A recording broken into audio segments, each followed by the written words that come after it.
Hello दोस्तों, उत्तराखंड की पाठशाला में आपका स्वागत है।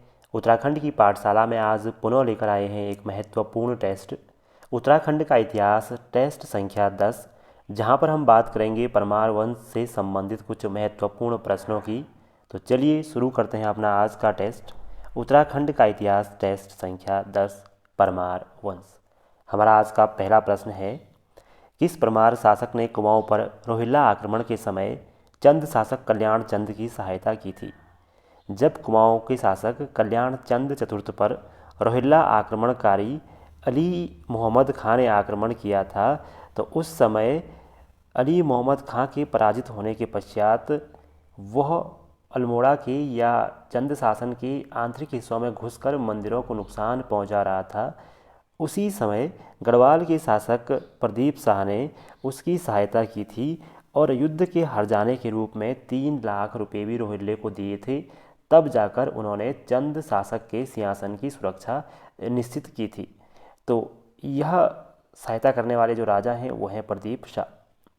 अगला हमारा प्रश्न है, कृपाराम डोभाल एवं नित्यानंद खंडूड़ी के नेतृत्व में दलीय षड्यंत्र किस शासक के दरबार में हुए? कौन सा परमार शासक था जिसके समय कृपाराम डोभाल एवं नित्यानंद जैसे दरबारियों के षड्यंत्र चल रहे थे?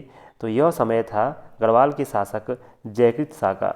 जयकृत शाह के समय गढ़वाल में कृपाराम डोभाल, नित्यानंद खंडूड़ी, घमंड सिंह मियाँ या ऐसे ही विजयराम नेगी, इन सभी के षड्यंत्र चल रहे थे, जिस कारण राजा प्रभावहीन हो गया था। और ऐसे में गढ़वाल के शासक जयकृत शाह ने सिरमौर के शासक जगत प्रकाश को एक पत्र मौलाराम से लिखवाया और सहायता मांगी, और जगत प्रकाश ने यहाँ पर आकर शांति स्थापित की थी, इन सभी को पराजित किया था।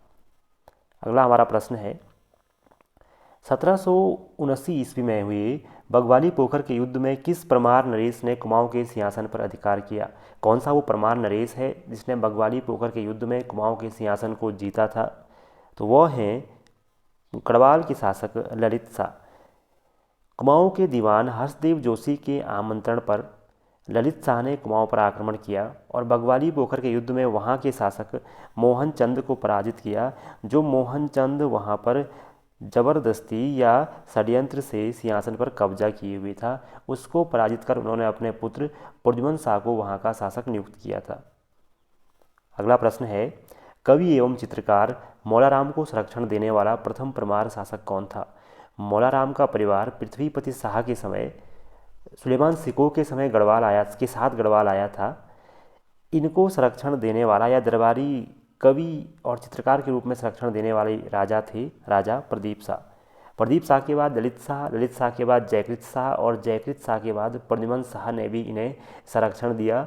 कुल 4 राजाओं के संरक्षण में ये रहे, जबकि गोरखा काल के पश्चात राजा बने सुदर्शन शाह ने इन्हें संरक्षण नहीं दिया।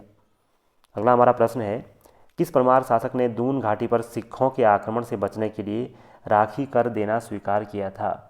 सिख दून आक्रमण पर बर्बर आक्रमण किया करते थे और यहाँ पर लूटपाट और आगजनी किया करते थे। ऐसे आक्रमणों से बचने के लिए राजा जयकृत शाह ने सिखों को राखी कर देना स्वीकार किया था, उनके आक्रमणों को रोकने के लिए। अगला हमारा प्रश्न है, गढ़वाल में किस वर्ष इकावनी बावनी का नामक अकाल पड़ा था? तो गढ़वाल के इतिहास में प्रसिद्ध अकाल है इकावनी बावनी, और यह अकाल पड़ा था वर्ष 1794-95 में। वर्ष 1794-95 में जो विक्रमी संवत चल रहा था वो चल रहा था 1851 और 52, क्योंकि विक्रमी संवत 57 साल आगे चलता है, क्योंकि वो हमारे कैलेंडर से, इंग्लिश कैलेंडर से 57 साल पहले शुरू हो गया था। इस कारण उसे इकावनी बावनी का अकाल भी कहते हैं। अगला हमारा प्रश्न है, किस परमार शासक ने गुरु रामराय को खुड़बुड़ा, राजपुर एवं चामासारी क्षेत्र दान में दिए? तो गुरु रामराय फतेह शाह के समय गढ़वाल आए थे और औरंगजेब के पत्र के आधार पर गुरु रामराय को फतेह शाह ने यहीं ठहराया था, तो उन्हें खुड़बुड़ा, राजपुर एवं चामासारी क्षेत्र देहरादून में दिए थे। जबकि हम बात करें प्रदीप शाह की, तो प्रदीप शाह ने भी गुरु को धामावाला, मियांवाला, पंडितवाड़ी एवं धरतावाला क्षेत्र दान में दिए थे। हमारा अगला प्रश्न है, किस परमार शासक की मृत्यु देवप्रयाग मंदिर में हुई थी? तो देवप्रयाग मंदिर में मृत्यु जिन परमार शासक की हुई थी उनका नाम है जयकृत शाह। अपने अंतिम समय में जयकृत शाह देवप्रयाग मंदिर चले गए थे 1786 में, और 1786 में वहीं पर जयकृत शाह की मृत्यु हो गई थी। अगला हमारा प्रश्न है, गढ़वाल में वह भीषण भूकंप किस वर्ष आया जिसमें परमारों की राजधानी श्रीनगर भी क्षतिग्रस्त हुई? पहले तो 1794-95 में यहाँ पर अकाल आया, और उसके बाद 1803 में यहाँ पर भीषण भूस्खलन भूकंप आया, जिस कारण संपूर्ण गढ़वाल क्षतिग्रस्त हुआ और राजधानी भी काफ़ी क्षतिग्रस्त हो गई थी और गढ़वाल का राज्य बिल्कुल कमज़ोर हो गया, जिसके बाद ठीक अगले वर्ष गोरखों ने गढ़वाल पर बड़ा आक्रमण किया। अगला हमारा प्रश्न है, खुरबुड़ा का युद्ध कब हुआ था?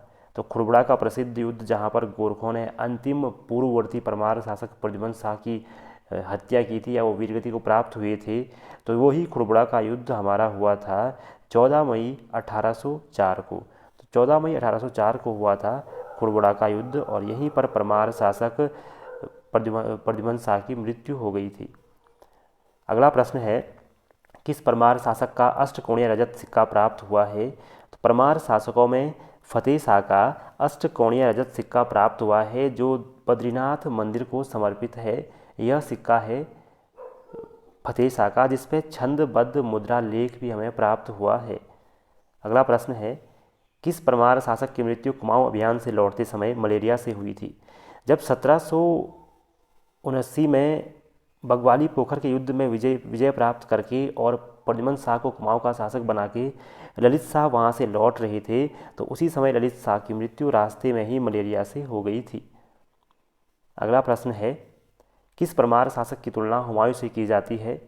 तो हुमायूं से तुलना की जाती है राजा प्रद्युम्न शाह की। जिस तरह हुमायूं अपने भाइयों से परेशान रहा, उनके षड्यंत्रों से परेशान रहा, उसी प्रकार प्रद्युम्न शाह भी अपने भाई पराक्रम शाह के षड्यंत्रों से अति परेशान रहे, और कभी जयकृत शाह ने भी उनके सामने समस्या खड़ी की थी, तो इसी कारण उन्हें परमार शासक हुमायूं से उनकी तुलना की जाती है। अगला प्रश्न है, प्रद्युम्न शाह किस क्रम का परमार शासक था? प्रद्युम्न शाह की बात करें तो पूर्ववर्ती परमार शासकों में अंतिम थे प्रद्युम्न शाह, और 54वें परमार शासक थे प्रद्युम्न शाह। अगला प्रश्न है, गोरखों ने लंगूरगढ़ का घेरा किस वर्ष डाला था?